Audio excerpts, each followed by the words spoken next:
시청자 여러분께 문안드립니다. 현월TV의 현월입니다. 구원론 제9장 성도의 견인에 대하여서 공부하기에 앞서서 양해 말씀을 좀 드리도록 하겠습니다. 몇 번의 이제 영상 촬영 녹화를 했는데 마이크가 핀 마이크가 계속해서 이제 잡음이 이제 웽거리는 소리가 들리는데 그 원인을 발견하지 못해가지고 마이크를 장착하지 않은 채로 그냥 내장 마이크만을 이용해가지고 이렇게 촬영을 하니까 평소보다는 또 이제 마이크 볼륨이 작다 이렇게 말씀하실 수도 있는데 양해를 부탁드립니다. 볼륨을 좀 키워서 아니면 이어폰을 사용해가지고 들어주시면 좋겠는데, 그래도 최대한 제가 가까이서 이렇게 촬영을 하면은 더 낫기 때문에 음성 전달에는 큰 어려움이 없을 거라고 생각을 합니다. 예, 그러면 수업을 진행하도록 하겠습니다. 구원론 제9장 성도의 견인에 대해서 공부를 하겠습니다. 자, 먼저는 성도의 견인이란 무엇인가에 대해서 살펴봅니다. 자, 성도의 견인은 성도가 궁극적으로 구원에 이르도록 하는 성령의 행위이고, 또 성도가 구원에 대한 확신적 신앙을 가지고 경건하게 살아가는 모습이다. 따라서 성도의 견인은 진정한 그리스도인이 어떤 경우에도 결코 절대로 은혜의 상태에서 탈락할 수 없다, 떨어질 수 없다라는 것입니다. 그래서 이제 견인이라는 말의 한자어는 우리가 생각하는 끌어가다라는 뜻의 견인이 아니고요, 이제 구들견자에 참을인자를 쓰고 있습니다. 그러니까 그 안에 굳건하게 인내하다라는 뜻이 들어있습니다. 자, 그렇다면 누가 인내하는 것인가? 분명한 것은 신자의 인내가 여기에 포함이 되지만 신자의 인내가 견인하게 하는 원동력은 아니라는 것이죠. 자, 여기서 인내의 주체는 하나님이십니다. 하나님께서 신자의 마음 가운데서 계속해서 사역을 하시죠. 성부 하나님의 부르심과 성자 예수 그리스도와의 연합과 그리고 성령의 내주하심의 역사에 의하여서 성도들은 끝까지 하나님께 붙들림 바 되는 겁니다. 따라서 이 교리를 단순하게 생각해가지고 그냥 선택받은 자는 결코 멸망하지 않는다, 이런 도식을 형성하기보다는 이 세상에서 부르심을 받고 또한 중생하고 유효적인 소명에 의하여서 은혜의 상태에 들어간 성도는 온갖 우여곡절이 있어도 결국은 구원에 이르게 된다라는 것이죠. 자, 존 버년의 철로의 역정은 이것을 너무나도 우리에게 잘 드러내 보여주고 있습니다. 날씨가 추우니까 오늘은 이제 둥글레차를 마시고 있습니다. 예, 그러므로 이제 성도의 견인은 성도의 실제 신앙생활에 관한 실제적 문제를 다루는 겁니다. 그리고 성화의 과정으로 보면은 뭐냐면 이제 연장선에서 볼 때 경건의 실천편이다. 자, 베드로전서 5장 10절에 모든 은혜의 하나님 곧 그리스도 안에서 너희를 부르사 자기의 영원한 영광에 들어가게 하신 이가 잠깐 고난을 당한 너희를 친히 온전하게 하시며 굳건하게 하시며 강하게 하시며 털을 견고하게 하시리라. 아멘. 경건의 실천편에 관하여서 가장 명확한 진술이라고 할 수 있는 성경 야고보서는 야고보 사도가 말합니다. 야고보서 1장 26절로 27절에 누구든지 스스로 경건하다 생각하며 자기 혀를 재갈 물리지 아니하고 자기 마음을 속이면 이 사람의 경건은 헛것이라.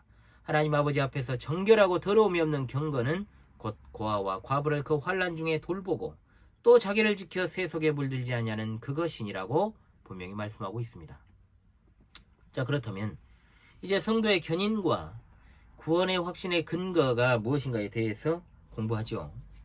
웨스트민스터 신앙고백서 17장 2항에 이렇게 진술을 합니다. 성도들의 이 견인은 그들 자신의 자유의지에 달려있는 것이 아니다. 하나님 아버지의 자유롭고 변치 않는 사랑에서 나오는 선택의 작정의 불변성과 예수 그리스도의 공로와 중보의 효력과 성령의 내주하심과 그들 안에 있는 하나님의 씨로 말미암은 것이요 은혜 언약의 본질에 달려있는 것이다.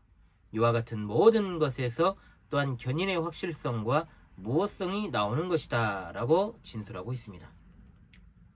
따라서 정리하자면 성도의 견인은 어떤 인간의 자유나 어떤 의지적 행동에 달려있지 않는 것이고 하나님의 변함없는 은혜와 사랑에 근거하고 있다는 것입니다.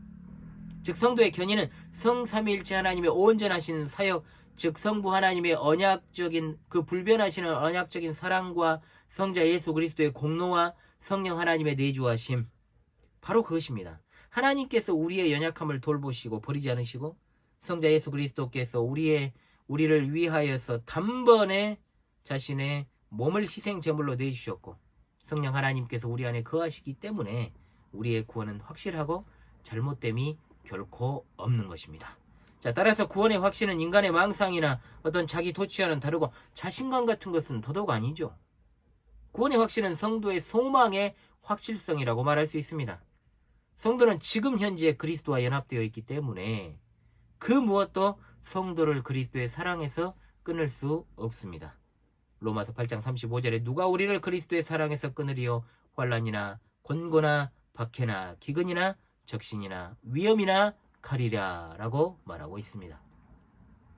그럼에도 불구하고 성도가 일시적으로 마귀와 이 세상의 유혹과 그리고 죄의 잔재들로 인하여서 스스로 이기지 못하고 하나님의 위로를 받지 못하는 경우가 덜어 생기기도 합니다. 왕왕. 그러나 참된 성도는 분명하게 하나님의 은혜로운 구원에 대한 확신을 갖게 되죠. 즉 참된 성도는 성령의 역사에 의하여서 소생된다는 것입니다. 따라 성도는 베드로 사도가 경고한 것처럼 우는 사자와 같이 삼킬 자를 두루 찾는 마귀를 대적해야 됩니다. 베드로전서 5장 8절로 9절. 그리고 성도는 날마다 그 정욕과 탐심을 십자가에 못 박아야 된다. 갈라디아서 5장 24절의 말씀. 은혜의 방편인 말씀과 성례전과 기도를 통하여서 우리는 정말로 치열하고 간절하게 이 삶을 살아가야 되는 것이죠. 참된 성도는 심한 절망 속에서도 성령의 보증을 얻게 되어 있습니다. 에레미야 32장 40절에 내가 그들에게 복을 주기 위하여 그들을 떠나지 아니하리라 하는 영원한 언약을 그들에게 세우고 나를 경외함을 그들의 마음에 두어 나를 떠나지 않게 하고 미가서 7장 7절로 9절에 오직 나는 여호와를 우러러보며 나를 구원하시는 하나님을 바라보나니 나의 하나님이 나에게 귀를 기울이시리로다. 나의 대적이여 나로 말미암아 기뻐하지 말지어다. 나는 엎드러질지라도 일어날 것이요 어두운데 앉을지라도 여호와께서 나의 빛이 되실 것이미로다. 내가 여호와께 범죄하였으니 그의 진노를 당하려니와 마침내 주께서 나를 위하여 논쟁하시고 심판하시며 주께서 나를 인도하사 광명에 이르게 하시리니 내가 그의 공의를 보리로다. 아멘. 성도의 견인에 관한 이 정말 중요한 주제의 첫 번째 시간을 이것으로 마무리를 하고요. 이제 성도의 견인에 관한 잘못된 이 이설들, 오류들에 대한 반박을 끝으로 다음 시간에 성도의 견인을 마무리하도록 하겠습니다. 한 학기가 이렇게 점점 저물어 갑니다. 그때마다 드는 생각은 늘 부족함을 많이 느낍니다.